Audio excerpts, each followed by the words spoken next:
Thunder Valley brought more than just a race. Bristol gave us rain, smoke, fire, and a little bit of luck.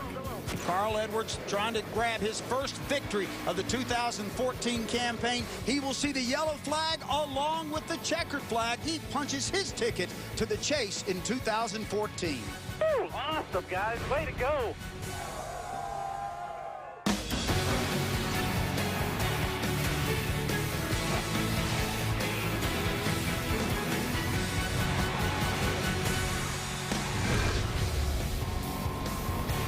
I guess I'm part of the group of guys that can go have some fun and focus on the final 10 races to win this championship. I've been a little bit jealous of those guys that have wins this early in the season. Jealous no more. Despite the wrecks and long rain delays, Carl Edwards claimed the victory and joins the list of drivers who've celebrated this year in victory lane. Welcome to NASCAR America. Alongside Kyle Petty is our 2000 Cup Series champion and nationwide champion. You're the first driver to do that, Bobby Labonte. Yeah, well, I did that then, but a lot of guys have done it since. How about 42 Bristol starts? Where would you rank yesterday's race as far as craziness? Is that a top 5? Oh, I think so. A lot of changes in the track conditions, the weather, cars going fast. Some cars having problems. I think there's a lot of change yesterday's race. Also joining us is Marty Snyder, who's at Roush Fenway Racing. Marty, what can we expect from you today?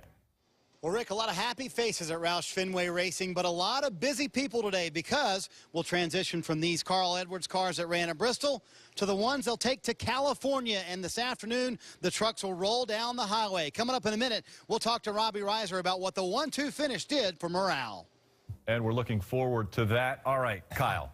Rain racing, and a surprise yellow flag at the end. What would you characterize that race Welcome as? to Daytona. That's what I would say. Because, I mean, it is. But I think it shows there's not a typical Bristol. There is no such thing. Nope. They ran a race. It started in the daytime the way the race was supposed to. Guess what? Let's break for 3 hours. Then we'll come back and have a night race. And it was not supposed to be a night race, but it was a great night race. Yep. Mindset-wise, you're going into this. The meteorologists have said it's going to rain, it's going to rain, it's going to rain. Do you prepare differently? Well, you know, you do prepare a lot differently, but you just don't know what to do because it looked like it was going to rain all day. So the guys are probably thinking they'll be here the next day on Monday. But, hey, it didn't happen. So then they have to be ready pretty shortly. The track dries really fast there. We dive into the action from yesterday and, of course, last night. The rains did come before the green flag flew, but when the green flag did fly, it was Denny Hamlin who was out in front. That's a vigorous green flag. Yes, it is.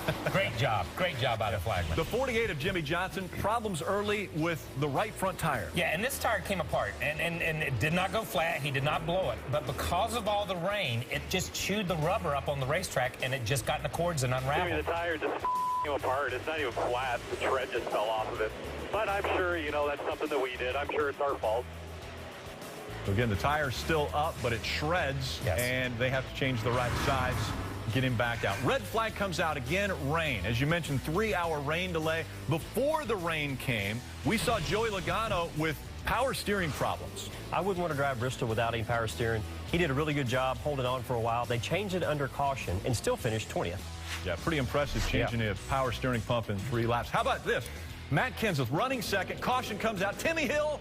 Oh, my goodness. Yeah, and I think Timmy explained it. It was just a lack of communication between the spotter and himself. The caution came out.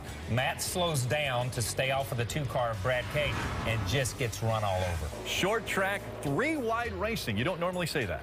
Well, yeah, you don't. And look at them. I mean, they did it all day and all night long. And racing is hard there by yourself, much less 3-wide. There were some good cars and some guys that were fighting their cars. So a lot of racing. You mentioned good cars. The 88 of Dale Earnhardt Jr., good early, but he was struggling trying to get the handling right. Here's what they had to say. Do anything to free it up a little bit? Yeah, that last pit stop I did a bunch. All right, we'll see how it does. I don't know what's going on. So he struggled the rest of the race. Kyle Busch, though, normally very good, actually won the nationwide race the day before, and then this happened. Yeah, Kyle just gets out, steps outside the groove, gets up there in the marbles, and it's hard enough when you're driving your own car. When you're trying to avoid somebody, Bobby, and you're in the marbles, what happens? Man, his brother got up. Well, I'm just trying to avoid him. Just got up in the marbles a little bit too much, and there's no control when you get up there. So under 100 laps to go, and yes, that's Matt Kenseth with a bad rear end, but he has an issue up high. Yeah, and we saw Matt earlier. He had rebounded from that earlier accident, had driven back to the front, then just steps out of the groove a little. Martin Truex Jr., left rear tire flat, he goes around. That makes everyone have to think, do I come to pit road or do I stay out? Well, 4 guys decided they were going to stay out. So strategy comes into play. Yeah, and watching this race last night, I thought, what are these guys thinking? How can they stay out there on these old tires when there's guys in the pits? Now, little did I know, well, I already knew I'm an idiot, but here we go. Harvick gets 4 tires. I think he's the guy at this point that's going to drive to the front. Everyone's expecting Kevin Harvick to make his way to the front with 4 fresh tires, but smoke rolls out from underneath. Yeah, and we saw on Rodney Childers on his Twitter feed where he said he felt like they ran over some debris from the accident that the 78 had. Cut an oil line, it blows the engine, he goes up the racetrack, takes the 2 with him and the 1 car of Jamie McMurray. So unfortunate night for Jamie McMurray. He goes behind the wall. How about the craziness that happens on pit road? Danica Patrick runs into the back of the 15 of Clint Boyer. Hey, she only had 4th gear. She tried to get out of the pits as fast as she could, and that happened. Hey, she's sorry. She only has 4th gear.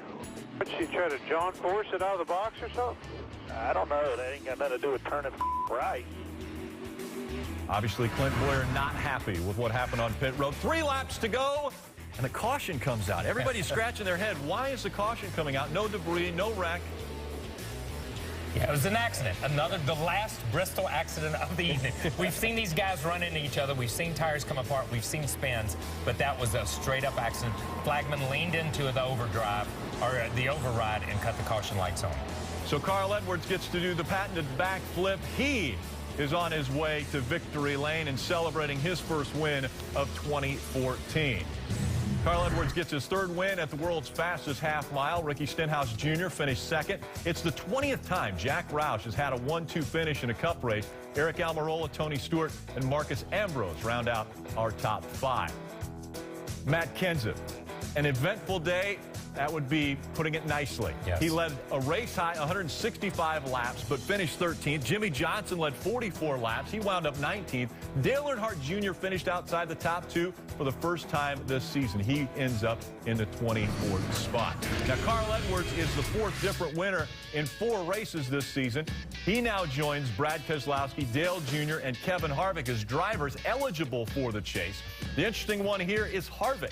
He's 21st in points, but thanks to his Phoenix victory, he's now near the top of this list. Points are still important, but that was probably the last thing on Carl Edwards' mind last night. Carl Edwards with his 3rd victory at Bristol Motor Speedway and first in nearly 6 years, and it was an arduous one, Carl. 5 hours of rain delays and a very treacherous race with lots of attrition. How did you and your team survive such a mentally taxing day on a demanding track? First, I want to say, folks, this is his first on-air interview, so it's an honor for me to be doing this with you, man. So that's cool. We're in victory lane, and yeah, arduous is the word. I mean, it was tough. If you look at the racetrack, there was rubber buildup up high. We had the rain coming and going. Track conditions changed all night. Jimmy stayed out when kind of made me nervous because nobody else stayed out. So we stayed out on tires and we won the race because of that call. So it was a great work. We've heard Dale Earnhardt Jr., Kevin Harvick, Brad Keselowski all talk about the weight that's been lifted by being in the chase for the win. Do you feel less pressure now as a winner? It's funny that you brought that up today. I was thinking about that. I thought, how great must it be to be one of those guys and have a win already behind you, be just having fun, come to the racetrack with literally no pressure. You just get to race for the build up to the chase. You get to go for wins and try to learn things for those final 10. So now we're in that position. So yeah, it's unbelievable. I mean, I'm gonna sleep like a baby. This is great. Easy to sleep when you're in the club for the chase for the Sprint Cup. He's the 4th race winner this season. Good job. That's good. So it looks like we could tear the rookie stripe off of Nate Ryan's rear there as he did a pretty good interview. Good one. So after the final restart, Carl Edwards has jumped out to a commanding lead of almost 2.5 seconds. With 2 laps to go, the mysterious caution comes out. Here's NASCAR Vice President of Competition, Robin Pemberton, explaining what happened.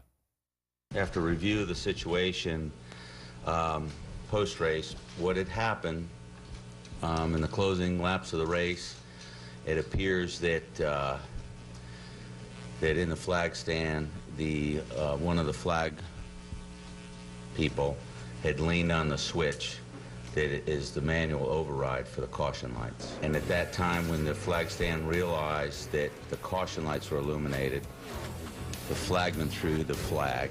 After that happened, we froze the field from the tower. And there's some of us in the tower that only heard it after the teams were talking about it, because we were looking at other things around the racetrack. It wasn't secured properly.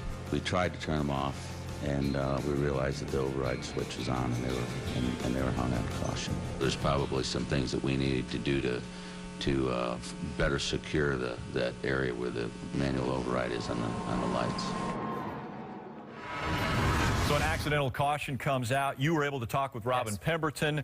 Were they going to have a green-white checker if the rain wouldn't have come? Interesting, and the answer to that is yes, they were. They had already put themselves in a box. Once the accident happened and the caution lights came on, the race was not over. Wasn't a checkered flag. It was a caution. And the way it played out, the lights came on. Then the flagman thought that NASCAR and the tower had thrown the lights, so he throws the flag. Then everybody in the tower says freeze the field.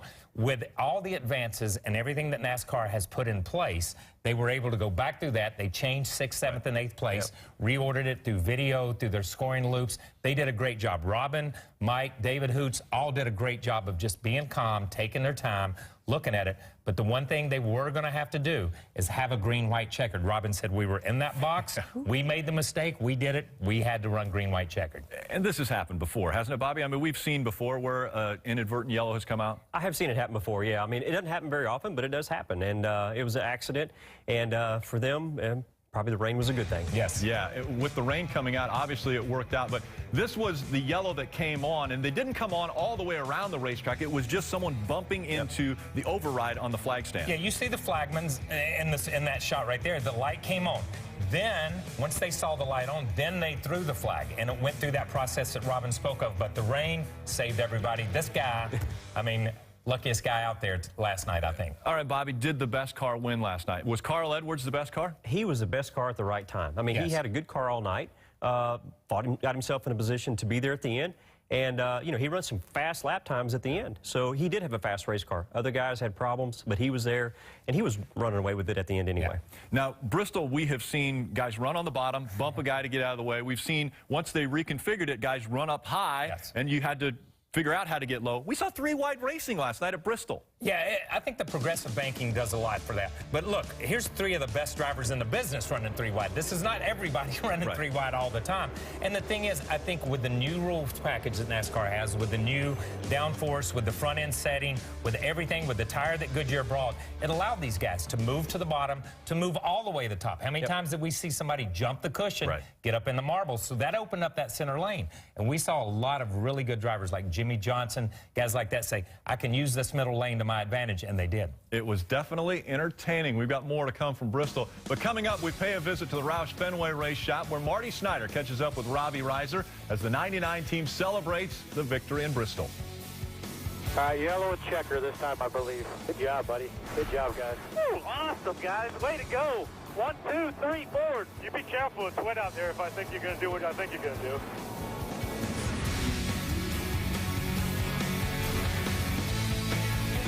Jumpstart. Good job today, guys. Way to hang in there, Tony. Try to finish 3 spots better next week. Pretty cool, bud. You're the one that got us there. For a driver and crew chief that haven't worked with each other about a month now, I'm pretty impressed. Bad weekend going on Friday, and it got better yesterday, and it got even better today. So, you know, even though it's not a win, it feels like one. Good job, guys. Good job. Thank you. Good job there, driver. Yeah, thanks, Rocky. You too, buddy. Great job. It's really, really important for us. We put a lot of energy into better results this year. We've put a lot of money on the table to do it. And it's nice like tonight that we feel like we've made right choices. That was a great run for us. I honestly went into the race today having no idea what to expect. That just shows how strong our team is, and everybody at Richard Petty Motorsports has been doing a great job. Great success for Richard Petty Motorsports at Bristol yesterday, and that may be credited to the alliance they've formed with Roush Fenway Racing. Speaking of, let's go back to the winner's shop and bring in Marty Snyder. Well, Rick, that alliance certainly helps. But let's talk to Robbie Reiser about the big win for the 99 team. And just the mood around the shop today, Robbie, is it relief that the win is in the books and you're in the chase? Well, I think for the 99 guys it is. For the rest of the guys, they still got some work to do. But for our group here, I think it's business as usual. Everybody's getting ready to load up and get the cars out of here for California. A quick turnaround for you guys. Let's talk about not only the win for the 99, but does it almost make you happier to see the 17 run well and Ricky contend for a win? Well, no question. I mean, 99 winning, 17 finishing second is a big boost for us. The next step is to get the 16 up in the top 3 so we can be 1, 2, 3. Well, Rob, we've been talking about the alliance with Petty Enterprises, and folks may not know, but they're literally 100 yards from your race shop, just right across the street. But to see 4 Fords in the top 5, is that encouraging going forward, Robbie? Well, it's really a great deal for our company. You know, the Petty Group is our customers, and for them to run as well with our equipment is really great. And they've been really supportive to everything we do here, so I appreciate it. Let's talk about coming up California. You and I talked after Vegas, and you guys weren't so happy with what happened at Vegas. Why will things be different this weekend? Well, I think this new rules package has kind of, you know, been a little bit of a challenge to get started here, and we didn't really do any testing that was outside on a bigger racetrack, so that was our first look at it, and I think we kind of missed it on the car setup, but I think we'll be in a lot better shape when we go back to California. Well, you told me at Daytona you're going to come to the racetrack until your cars run well, so you win. And now you're taking the weekend off. What's up with that? I thought you were going every weekend. Well, I'm going every weekend other than California. That we're going to send Bob Osborne out there to oversee some of the cars and then take a more of a technical look at it than what I do. Robbie going to spend a little family time this weekend, but as he told me, can't wait to get to Martinsville. He'll be there, guys. Yeah, well-deserved vacation for Robbie Reiser. Now, they use the word alliance a lot. Bobby, is that a new thing now in NASCAR, all of these alliances we're seeing with teams? Well, obviously, over the last several years, it has been. And, you know, like when I drove for Gibbs, we had 1 car, 18 employees to start off with. But it definitely has come that way over the past several years. So you see that out there a lot. It started off with, you know, engines being purchased or leased from somebody, and then it just went into cars and, you know, a lot of technical support with that. Yeah, a lot of information going back and forth. How about Ford and what they've been able to do in 2014? It seems like Ford is very strong with Penske, Roush, and obviously Petty. And I said when I was here a couple of weeks ago, I said the same thing. I said, you know, Fords are stronger this year. Well, and then I regrouped and said Penske's strong this year because the other Fords had not showed up. The Roush organization and Richard Petty Motorsports had not shown up in the first 2 or 3 races. I think Bristol is a great equalizer. I think they were strong there.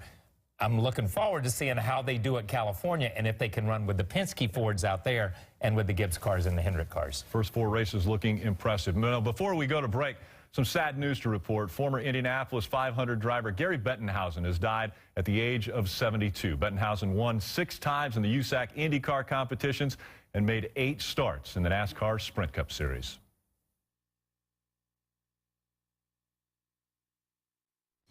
My Sleep Now at 1-800-449-6102. Together we're healthier. Jimmy told me they worked until 3 a.m. on the simulation stuff, trying to figure out what to do with the race car because we were terrible yesterday. We've been struggling lately to run so well with a number of the Fords out of our shop. That was big. I would use the bumper if the opportunity was there. You know, if you get the win, you're in the chase, and you know you can let the rest take care of itself later. So that's what I was really thinking. You know, if we went back green, I was thinking about doing whatever I could to win. My favorite soundbite of the year so far. There's Carl talking about how good the Fords are, simulation, teamwork, and his teammate, Ricky Stenhouse, saying, I'm going to dump the guy. I need to win a race. I'm going to dump the guy. Favorite soundbite right there. That's right. So those guys end up 1 and 2 in this race and are happy about their finishes. There were other cars out there that we expected better finishes of. They ran well during the race. That's right. Matt Kenseth, first person that comes to my mind. He led 165 laps after Timmy Hill runs into him right here. Now, Timmy Hill, he's over here. The accident's happened. Cole Witt's down there. Hey, it's not Timmy's fault. It's a split-second decision. Spotter probably didn't say something right quick. Boom, he's back in the 20 car. 165 laps led by the 20 car. How about his teammate? Also seemed like he was going to have a good night. Yes, you know, Kyle Busch, no matter what he gets in, he wins up there. This night, what he does, he goes up the racetrack, he jumps up into the groove last night, or jumps up into the marbles, thing spins around. You see right here, the 41 car coming straight at him. That's his brother. No place to go. That place looks like the eye of a needle right there. He's in the marbles, bang, into the outside wall really hard, followed by Travis Quapple. We see Danica and a couple other cars, but just as you said with Timmy Hill, no place to go. No, it's Bristol. 238 laps led by those 2 drivers. Now, there were 3 drivers that led a combined 78 laps and were involved in the same incident. Yes. We take the 4 car of Kevin Harvick, the 2 car of Brad Keselowski, and the number 1 of Jamie McMurray. Kevin Harvick cuts an oil line, breaks an engine, gets into the wall. Rest is history. He hits the wall a ton right here. And also McMurray and Brad Keselowski. There's nowhere for them to go. They're looking right in the right place, but the oil is there. I mean, they have no choice, no chance at all. They just got in a wreck. Not the finishes that they were looking for. Well, the stars were out in Thunder Valley last night, but you can always spot some NASCAR stars in the heart of racing. Places like Ace Speedway in Alamance County, North Carolina, where Darrell Wallace has been seen. How about Chase Elliott at Five Flag Speedway in Pensacola, Florida? And, of course, the Cat in the Hat, Jack Roush, down in New Smyrna Speedway in New Smyrna Beach, Florida. More still to come on NASCAR America. As a grown Eastern on Pro Football Talk. Round 2 of the Formula One World Championship stops at the Petronas Malaysia Grand Prix, Sunday, March 30th at 3:30 a.m. Eastern, right here on NBC-SN. Formula One began its season on Sunday in the streets of Melbourne, Australia. Defending world champion Sebastian Vettel seeking his 10th consecutive win. Richard Petty won 10 straight in the Cup Series in '67. But Vettel retired just after 5 laps into the race with engine problems. Nico Rosberg gets the win.